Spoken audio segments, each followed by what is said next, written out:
Baik sahabat, Indonesia merdeka tanggal 17 Agustus 1945. Bukan berarti setelah Indonesia merdeka, Indonesia tidak terjadi gejolak politik dari dalam maupun dari luar. Misalnya penjajah Indonesia dahulu, yaitu Belanda, masih ingin memiliki atau berhasrat ingin memiliki Indonesia.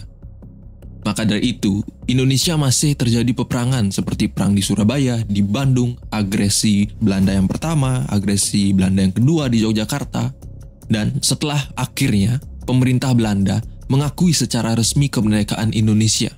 Selain itu, masalah internal seperti pemberontakan PKI di Madiun membuat masalah di dalam negeri makin menjadi. Selama dekade 1950-an hingga pertengahan 1960-an, Indonesia dilanda gejolak politik di dalam negeri seperti adanya PRRI dan Permesta yang mengakibatkan masalah-masalah di Indonesia makin menjadi, dan di tahun 60-an Indonesia dihadapkan dengan operasi Trikora dan operasi Dwikora untuk memperebutkan Papua dan perang melawan kolonialisme. Itu yang mempengaruhi politik dan ekonomi di Indonesia kala itu. Jadi, di sini akan dijelaskan bagaimana politik, ekonomi, sampai geopolitiknya ketika Orde Lama berkuasa. Baik sahabat, jadi di awal tadi disebutkan masalah yang begitu sangat kompleks yang dimana tidak mudah untuk pemimpin dan masyarakat di kala itu. Indonesia pernah masuk dalam demokrasi liberal pada tahun 1950 sampai 1957. Dan lambat laun, sistem ini tidak cocok untuk Indonesia, pikir pemimpin kala itu. Maka setelahnya, Indonesia masuk sebagai demokrasi terpimpin. Dalam demokrasi liberal, parlemen memiliki kekuasaan yang besar terhadap pemerintahan dan dalam pengambilan keputusan negara. Sebaliknya, dalam sistem demokrasi terpimpin, presiden memiliki kekuasaan hampir seluruh bidang pemerintahan. Di zaman Orde Lama, pergantian kabinet bisa 1 tahun sekali. Sedikit menjelaskan bahwa kabinet adalah seseorang yang membantu presiden seperti menteri dan jajarannya yang dipilih dan diberhentikan oleh presiden itu sendiri. Oke, lanjut. Dikarenakan banyaknya parpol atau partai politik yang ingin berkuasa kala itu, maka dari itu sering terjadi kontra antar partai politik. Konflik politik tersebut berkepanjangan, sehingga sedikit kesempatan untuk membentuk suatu kabinet pemerintahan yang solid untuk dapat bertahan hingga pemilihan umum berikutnya. Seperti yang telah disebutkan tadi, pergantian kabinet bisa sampai 1 tahun sekali. Itu yang mempengaruhi pemerintahan tidak fokus dalam menyelesaikan masalah sosial dan ekonominya.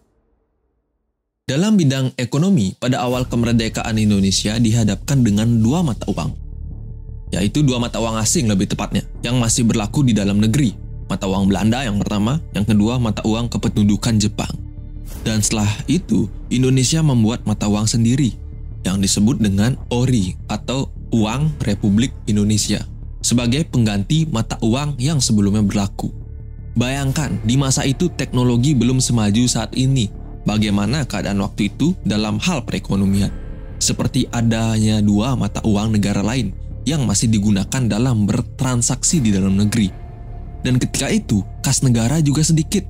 Yang sebelumnya terjadi eksploitasi sumber daya alam ketika masa kolonial. Di zaman demokrasi liberal, Indonesia menasionalisasikan The Javanese Bank, pada saat ini menjadi Bank Indonesia atau BI, pada 15 Desember 1951 lewat undang-undang dengan fungsi bank sentral dan bank sirkulasi. Tadi sempat disebutkan bahwa kurang lebihnya rata-rata umur setiap kabinet hanya 1 tahun saja, waktu yang sangat pendek disertai dengan banyaknya keributan internal di dalam kabinet.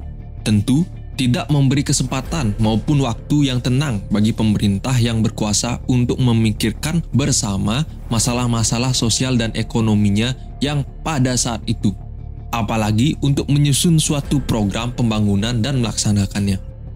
Selama periode 1950-an, struktur ekonomi Indonesia masih merupakan peninggalan zaman kolonialisasi atau kolonial. sektor formal atau modern seperti pertambangan, distribusi, transportasi, bank, dan pertanian komersil yang memiliki kontribusi besar terhadap PDB atau pendapatan domestik bruto itu masih didominasi oleh perusahaan-perusahaan asing yang kebanyakan berorientasi ekspor. Pada umumnya, kegiatan-kegiatan ekonomi yang masih dikuasai oleh pengusaha asing masih relatif padat kapital dibandingkan dengan kegiatan-kegiatan ekonomi yang didominasi oleh pengusaha pribumi. Dan perusahaan-perusahaan asing tersebut berlokasi di kota-kota besar seperti Jakarta dan Surabaya. Ekonomi Indonesia menjadi lebih menurun setelah nasionalisasi perusahaan-perusahaan yang dulunya dikuasai oleh Belanda yang diambil alih oleh pribumi. Karena belum siapnya masyarakat Indonesia kala itu untuk mengelolanya. Ditambah lagi dengan peningkatan inflasi yang sangat tinggi pada dekade 1950-an. Pada masa pemerintahan Belanda, Indonesia memiliki laju pertumbuhan ekonomi yang cukup baik, dengan tingkat inflasi yang sangat rendah dan stabil, terutama karena tingkat upah buruh dan komponen-komponen lainnya dari biaya produksi rendah, serta tingkat efisiensi yang tinggi di sektor pertanian, termasuk perkebunan, dan nilai mata uang yang stabil, tetapi tetap saja menjadi penonton di negeri sendiri jadinya. Selain kondisi politik di dalam negeri yang tidak mendukung, buruknya perekonomian Indonesia pada masa pemerintahan Orde Lama disebabkan oleh keterbatasan akan faktor-faktor produksi seperti modal, human capital, dan masih banyak lagi. Akibat keterbatasan akan faktor-faktor tersebut dan dipersulit lagi oleh kekacauan politik nasional pada masa itu, akhirnya pembangunan atau bahkan rekonstruksi ekonomi Indonesia setelah Perang Revolusi tidak pernah terlaksana dengan baik. Buruknya kondisi perekonomian dan inflasi pada tahun 1966 mencapai 650%. Rupiah terus dicetak, produksi berbagai produk merosot dengan kebijakan yang berdikari alias berdiri di atas kaki sendiri yang dikampanyekan oleh Presiden pertama Republik Indonesia yaitu Soekarno, yang membuat semua impor produk panganan barang di stop. Impor beras dilarang pada 1964, membuat kondisi persediaan pangan nasional yang sudah sulit semakin pelik. Cadangan devisa dan emas terus menipis dan terjadi defisit anggaran. Pada akhir September 1965, ketidakstabilan politik di Indonesia mencapai puncaknya dengan terjadinya kudeta yang gagal dari Partai Komunis Indonesia atau PKI. Sejak peristiwa berdarah tersebut, terjadi suatu perubahan politik yang drastis di dalam negeri, yang selanjutnya merubah sistem ekonomi yang dianut Indonesia pada masa Orde Lama, yaitu dari pemikiran-pemikiran sosialis ke semi-kapitalis, walaupun tidak dapat dikatakan ke sistem kapitalis sepenuhnya. Sebenarnya perekonomian Indonesia menurut Undang-Undang 1945 Pasal 33 menganut suatu sistem yang dilandasi oleh prinsip-prinsip kebersamaan atau koperasi berdasarkan ideologi Pancasila.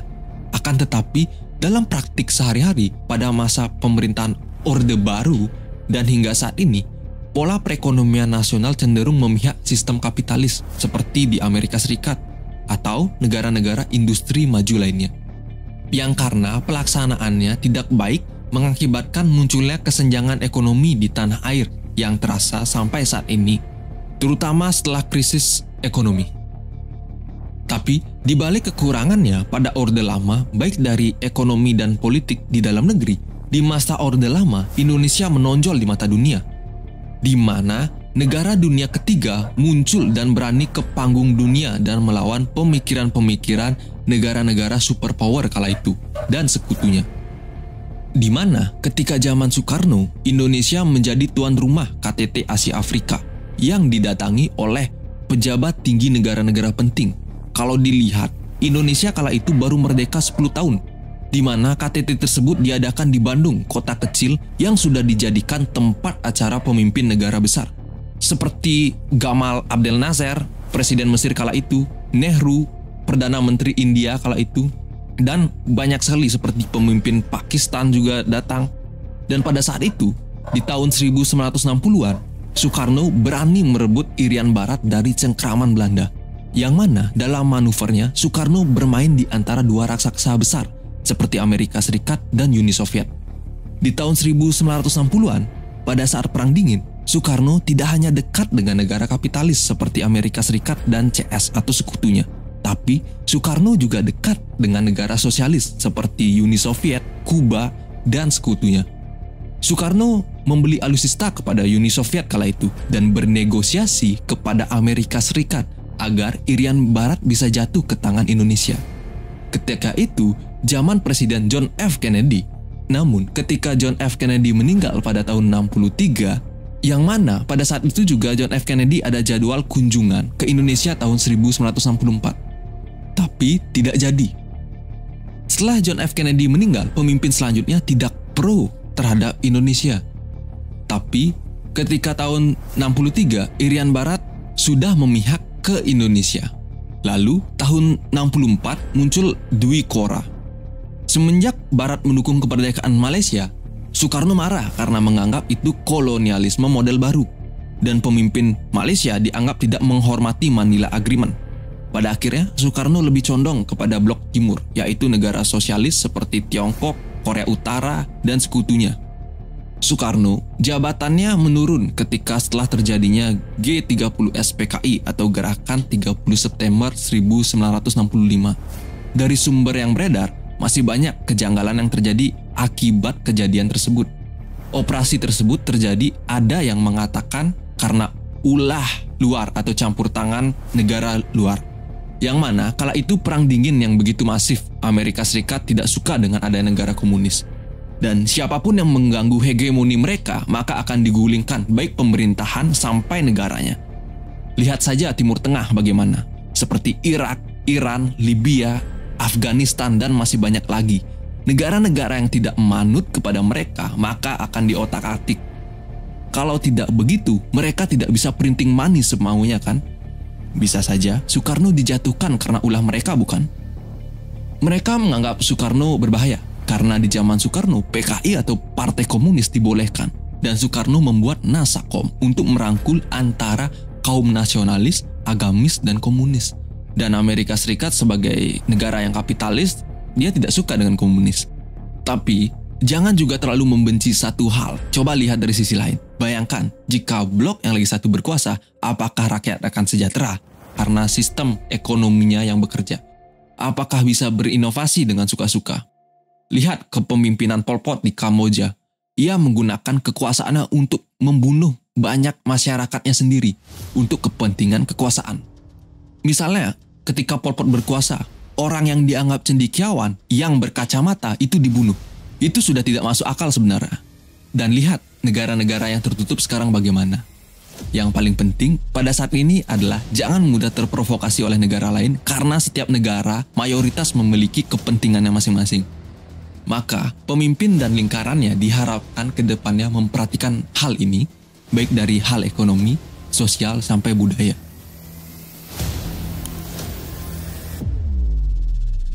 Jadi, di sini memberikan informasi untuk kita pikirkan lagi, seperti ambil baiknya, buang yang buruknya. Semasih manusia yang membuat, maka tidak ada yang sempurna. Menurut sahabat, bagaimana?